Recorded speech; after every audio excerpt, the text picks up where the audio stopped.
Hello friends, ಉಪ್ಪಿಟ್ಟಲ್ಲೇ ಎಷ್ಟೊಂದು variety ಇದೆ ಅಲ್ವಾ.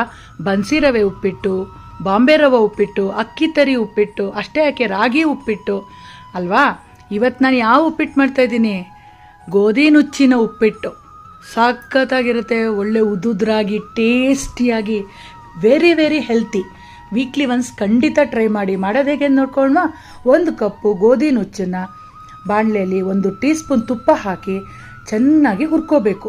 ಎಲ್ಲಿವರೆಗೂ ಹುರಿಬೇಕು ಅಂದರೆ ಈ ಭತ್ತದ ಅರಳು ಬರುತ್ತೆ ನೋಡಿ, ಅದು ಹುರಿದಾಗ ಒಂಥರ ವೈಟಾಗಿ ಆಗುತ್ತೆ ನೋಡಿ, ಆ ಥರ ಈ ಗೋಧಿ ನುಚ್ಚು ಕೂಡ ಬೆಳ್ಳಗಾಗುತ್ತೆ ನೋಡಿ. ಕಲರ್ ಎಷ್ಟು ಚೇಂಜ್ ಆಗಿದೆ, ಹರಳ್ಕೊಂಡಿರುತ್ತೆ, ಅಲ್ಲಿವರೆಗೂ ಹುರಿಬೇಕು.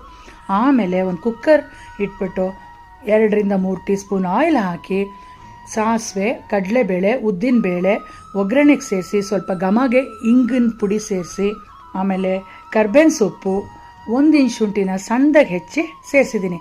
ಖಾರಕ್ಕೆ ಸಣ್ಣದಾಗಿ ಹೆಚ್ಚಿರೋ ಹಸಿಮೆಣಸಿನ್ಕಾಯಿ, ಒಂದೇ ಒಂದು ಈರುಳ್ಳಿನೂ ಕೂಡ ಫೈನ್ ಚಾಪ್ ಮಾಡಿ ಫ್ರೈ ಮಾಡ್ತಾ ಇದ್ದೀನಿ.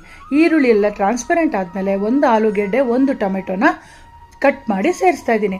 ನೀವು ತರಕಾರಿ ಕೂಡ ಸೇರಿಸ್ಕೋಬೋದು, ಬೀನ್ಸು, ಕ್ಯಾರೆಟು ಎಲ್ಲನ. ಬರೀ ಇಲ್ಲಿ ಬಟಾಣಿ ಮಾತ್ರ ಸೇರಿಸಿ ಮಾಡ್ತಾ ಇದ್ದೀನಿ. ಎಷ್ಟು ಬೇಕೋ ಅಷ್ಟು ಉಪ್ಪನ್ನು ಸೇರಿಸ್ಬಿಟ್ಟು ಸ್ವಲ್ಪ ಅರಿಶಿನ ಪುಡಿ ಹಾಕಿ ಫ್ರೈ ಮಾಡ್ತಾ ಇದ್ದೀನಿ. ಇಲ್ಲಿ ಅಳತೆ ನೀರು ಯಾವ ಥರ ಸೇರಿಸ್ಕೋಬೇಕು ಅಂದರೆ, 1 ಗೋಧಿ ನುಚ್ಚು ತೊಗೊಂಡ್ರೆ 2 ನೀರು ಹಾಕಬೇಕು. 1 ಕಪ್ಗೆ 2 ಕಪ್ಸ್ ನೀರು.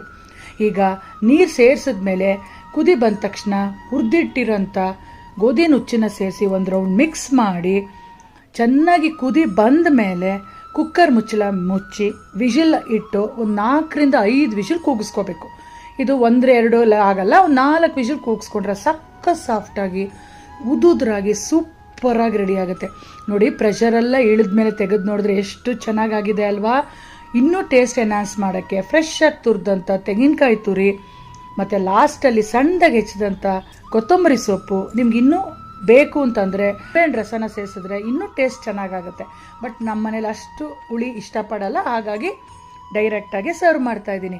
ಚೂರೇ ಚೂರು ತುಪ್ಪ ಹಾಕಿ ಬಿಸಿ ಬಿಸಿಯಾಗಿ ಸರ್ವ್ ಮಾಡಿ, ಎಂಥವ್ರಾದ್ರೂ ಉಪ್ಪಿಟ್ಟು ಬೇಡ ಅನ್ನೋರು ಕೂಡ ಇನ್ನೂ ಕೇಳಿ ಹಾಕಿಸ್ಕೊಂಡು ತಿಂತಾರೆ.